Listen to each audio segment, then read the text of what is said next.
গল্পের নাম ঝড়ের মধ্যে ছোট খরগোশের সমস্যা। এক ঝড়ঝঞ্ঝার দিন।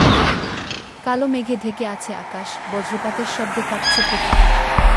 হঠাৎ দেখা গেল এক ছোট্ট খরগোশ বৃষ্টির স্রোতে ভেসে যাচ্ছে। আশেপাশে কেউ নেই, শুধু পানি আর বাতাসের গর্জন।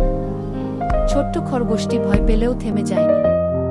সে তার ছোট্ট পা দিয়ে ভেসে থাকার চেষ্টা করছে। তার চোখে ভয় থাকলেও ছিল একটা দ্বিধা, সে হাল ছাড়বে না। এদিকে দূরে এক মানুষ খরগোশটির এই দৃশ্য দেখে ছুটে এল। সে পানি মারিয়ে হাত বাড়িয়ে খরগোশটিকে উদ্ধার করল। বৃষ্টির মাঝে ছোট্ট প্রাণটির সেই উদ্ধার ছিল এক অনন্য মুহূর্ত। খরগোশটিকে এক উষ্ণ তোয়ালে দিয়ে মুছে রাখা হলো,